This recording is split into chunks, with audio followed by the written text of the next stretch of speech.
Students. तो 2 बजे मैं बोला था, जो इंट्रो करके छोड़ा था यूट्यूब में, 2 बजे मैं आज स्टार्ट कर रहा हूँ आपका lecture rise of nationalism in Europe.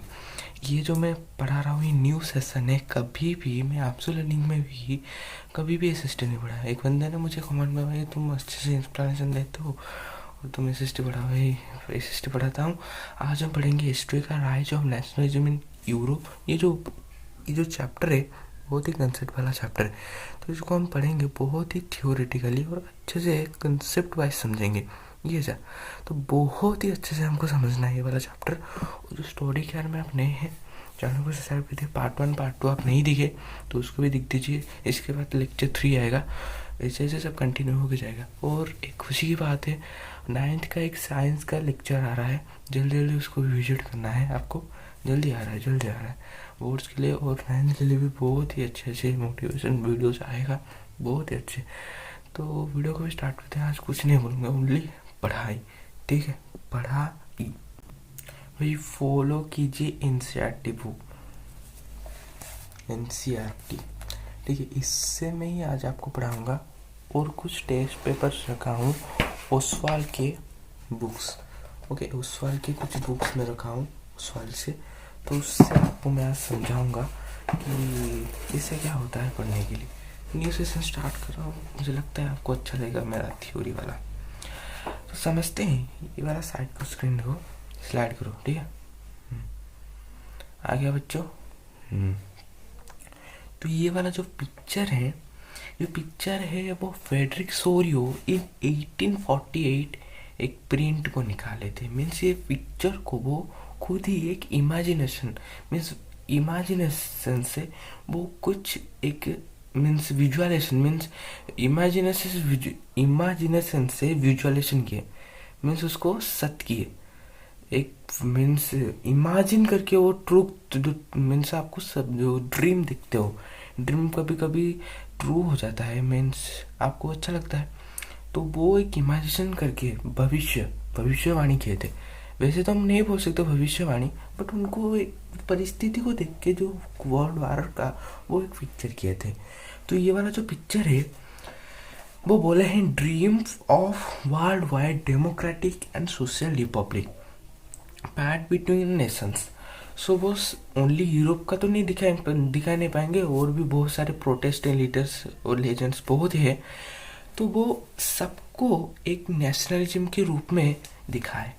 तो वहाँ फोरग्राउंड है और वहाँ सबके लोग, अमेरिका के लोग, स्विट्जरलैंड के लोग, यूएसए के लोग सब मार्चिंग कर रहे हैं and offering homage to the Statue of Liberty.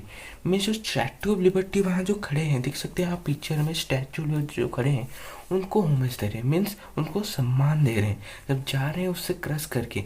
Means यहाँ वो बोला है फ्रांस आगे आगे ही वो पहले नेशनलिज्म हो गया। तो यहाँ से हम पढ़ेंगे, क्योंकि फ्रांस से ही दिख के यूरोप के सारे कंट्रीज में नेशनलिज्म का एक सेंस बढ़ा है, ठीक है। तो यहाँ से फ्रेंच रिवॉल्यूशन से ही नेशनलिज्म का कुछ वर्ड आया यूरोप में, okay. Sense of collective identity का वर्ड है, नेशन स्टेट का एक वर्ड है, ठीक है। तो पहले फ्रेंच रिवॉल्यूशन का कुछ अमेरिका, यूएसए, स्विट्जरलैंड, तो यहाँ वो बोला है कि पहले से ही USA and Switzerland nation state हो गए थे। तो यहाँ मैं बोल सकता हूँ कि फ्रांस और स्विट्जरलैंड, यूएसए वो तीनों ही जा रहे थे आगे और offering homage to the Statue of Liberty, ठीक है। जैसे कि हम वर्शिप करते हैं, मीन्स बड़ों को सम्मान देते हैं, वैसे उनका कुछ वो लेजेंड थे स्टैचू ऑफ लिबर्टी, तो उनको वो ऑफरिंग होमेज करते थे। तो इस बारे में वो डाउट नहीं है। तो यहाँ न्यू वर्ड्स दिया है एब्सोल्यूट्स, सो लिटरली गवर्नमेंट और सिस्टम ऑफ रूल, ठीक है।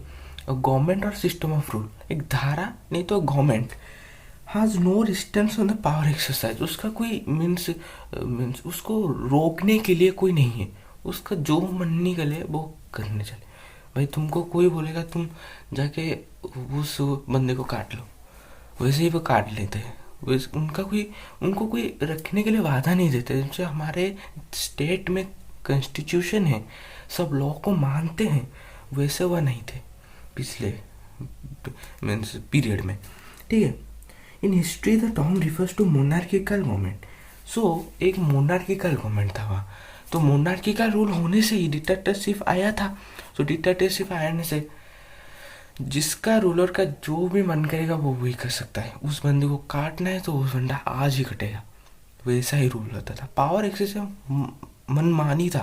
भाई मोनार्की खत्म हो गया, हमको महात्मा गांधी को सैल्यूट करना होगा। बहुत ही अच्छा कॉलोनियल रूल मोनार्किकल। भाई इंडिया लोग कितने स्ट्रगल किए हैं, मानना पड़ेगा भाई, मानना पड़ेगा। और वो सेंट्रलाइज मिलिटराइज रिप्रेसिव, आपको ये समझाएगा। मिलिटराइज फोर्स करते हैं, रिप्रेसिव फोर्स। सेंट्रलाइज एक स्टेट में उसको सेंटर मीन्स एक स्टेट के सेंटर में उसको रूल करते हैं। बहुत ही अच्छे से समझा दे हमें। Utopian a vision of society that is on actually exist. वो मन इच्छा जाके एक मीन्स उसका कोई फ्रीडम नहीं था।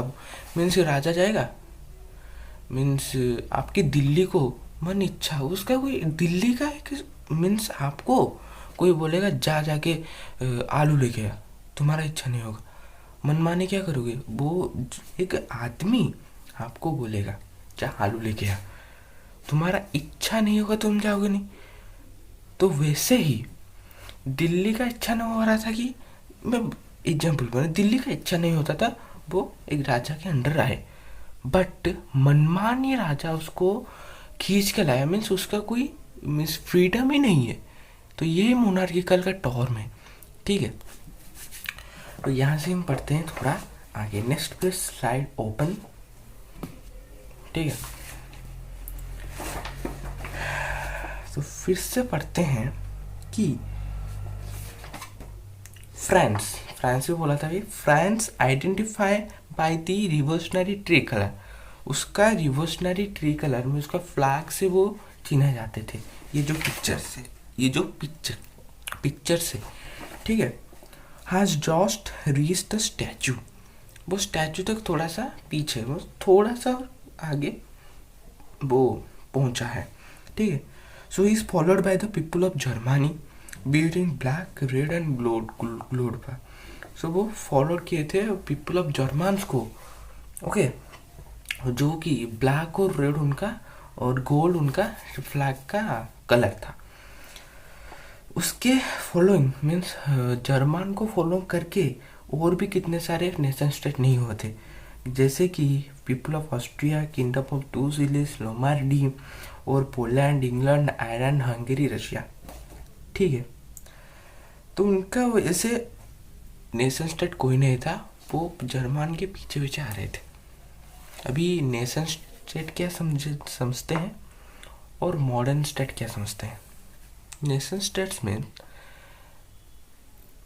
Growing of a sense of collective identity among the people